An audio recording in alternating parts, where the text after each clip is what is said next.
Hey everyone, it's Nate here with Outside Cleaners. I'm on Cape Cod, Massachusetts, where I clean roofs and decks and patios and siding. And I do all this within a pretty limited geographic area.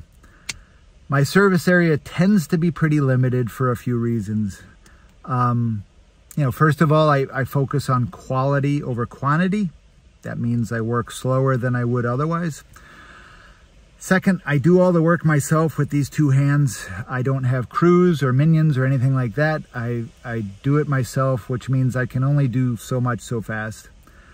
Third, I have been doing this work for quite a while now. I have a good local reputation, and you combine that with the big local demand for this service, and it all just means that basically it almost never makes sense for me to go travel or drive a long way to do a cleaning job when I've chronically got jobs just waiting next door to be done.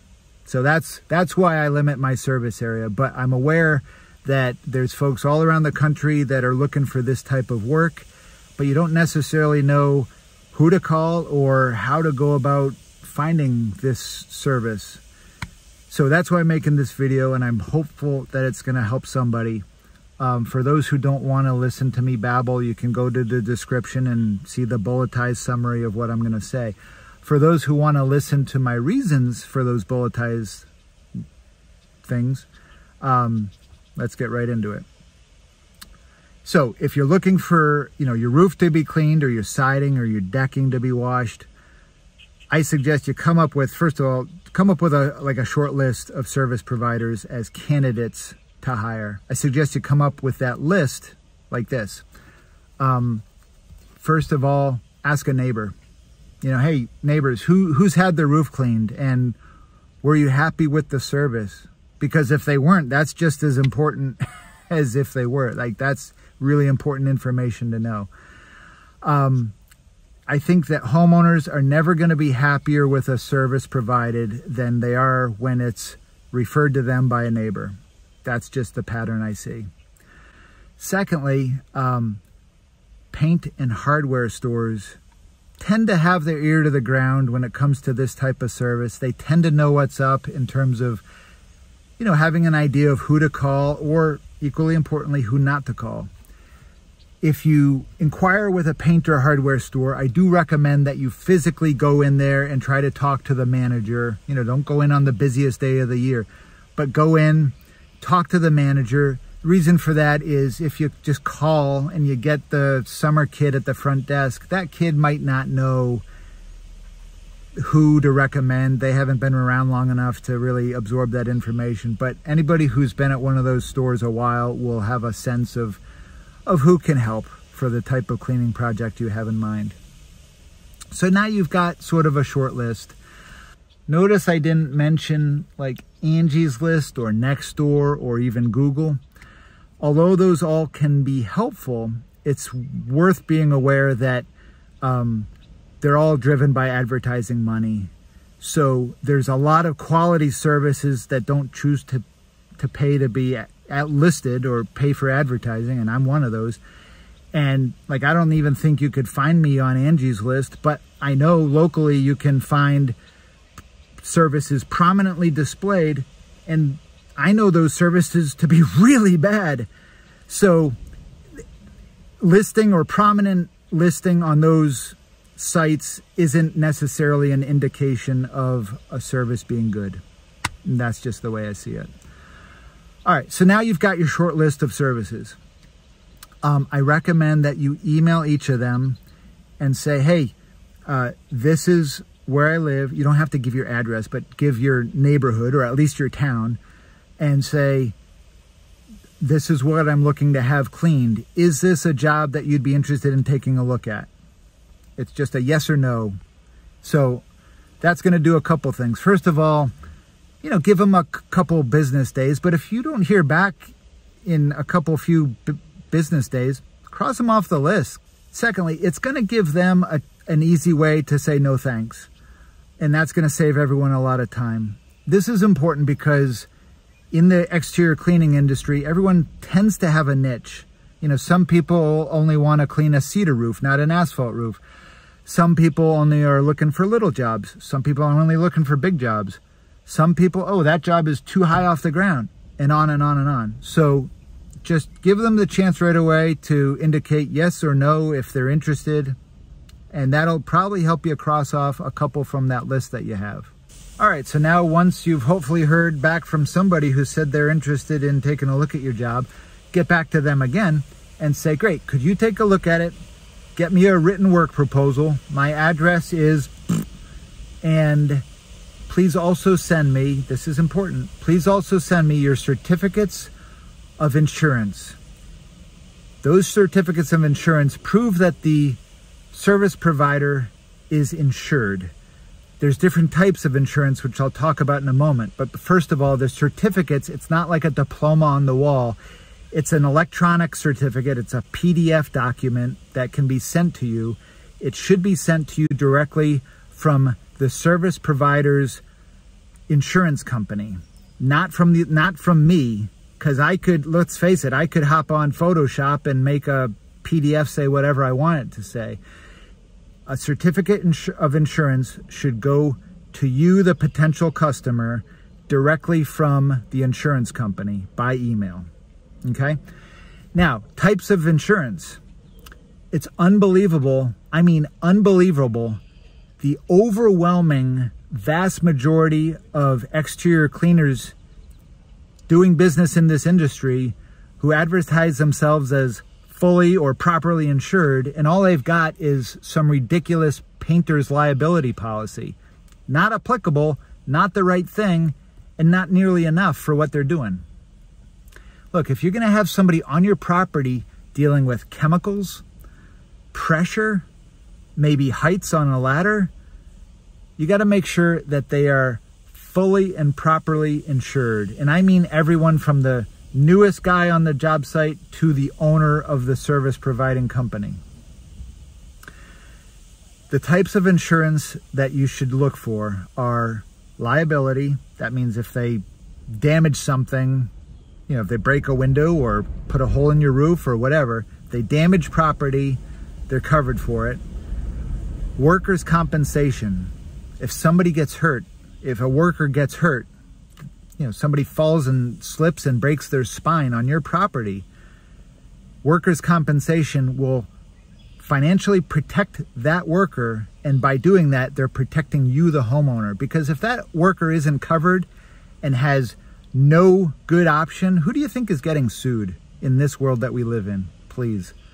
So liability, workers' compensation, and commercial auto. Auto insurance, which acknowledges that work is being done of a commercial nature with this vehicle. So, you know, somebody pulls out of the job site at the end of the day and T-bones a school bus as they leave their yard. Commercial auto. It's related to the work that they're doing, okay?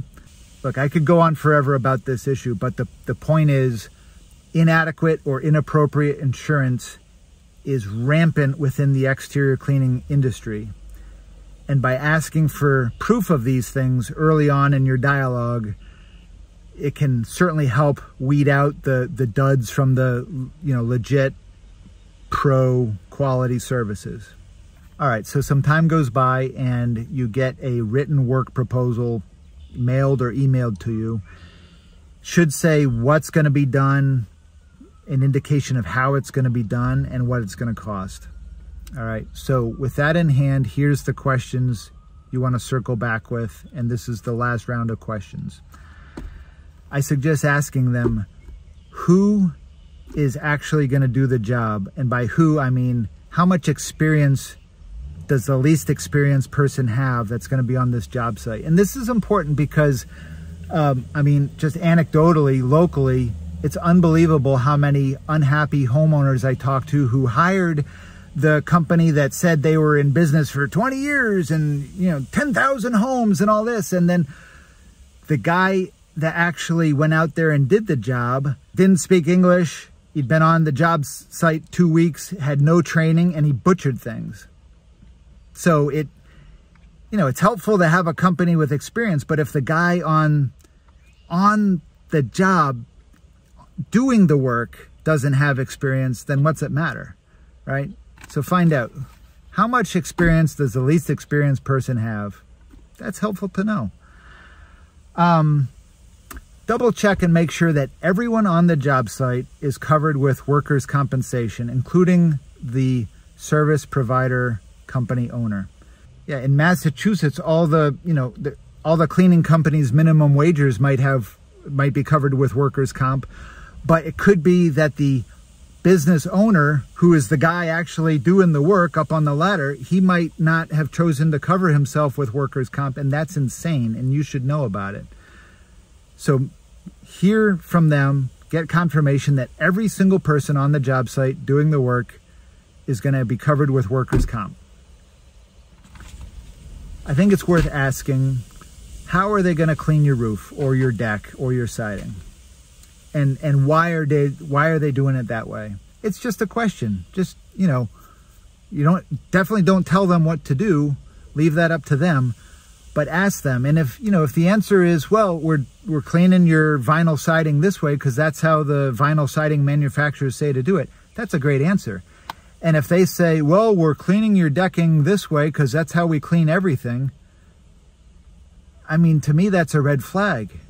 As I've argued elsewhere, there is no one single best way to clean every type of exterior surface around a house. And if they say, oh yeah, that's how we do everything, maybe it's the right way and maybe it's not. So it's worth asking the question. I do think, it sounds quaint, but I do think it's worth asking for recent local referrals for this type of work.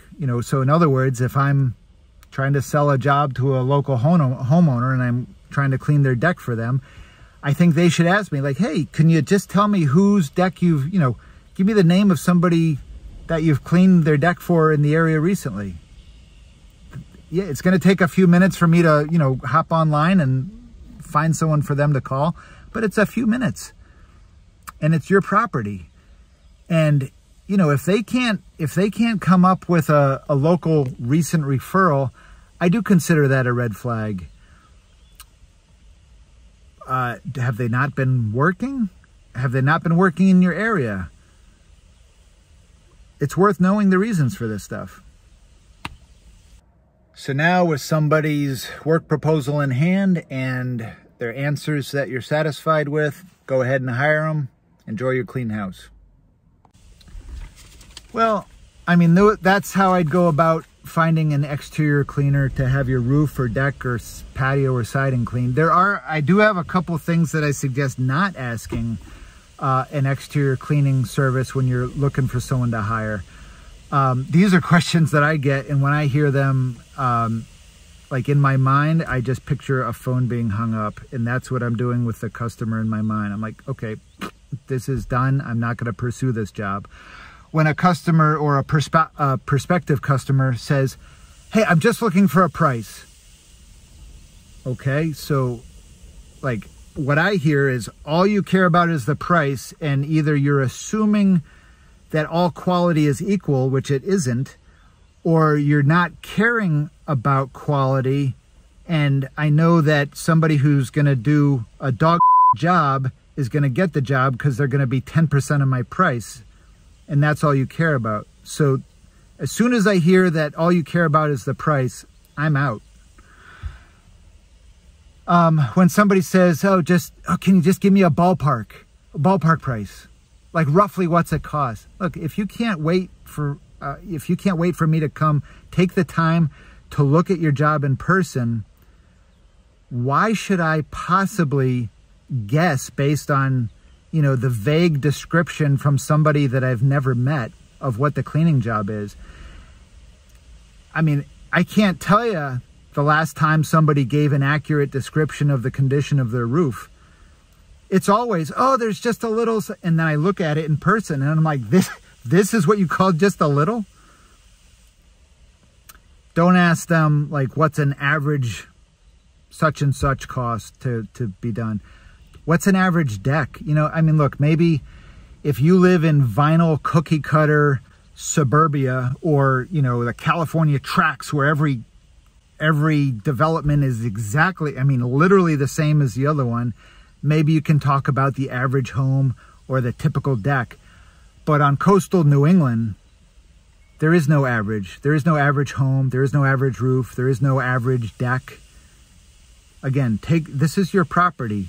Take the time to let somebody come out and take a look at it, lay eyes on it. Okay. All right. I sure hope that helps somebody. And if you have questions or suggestions, use the comments below. Thank you.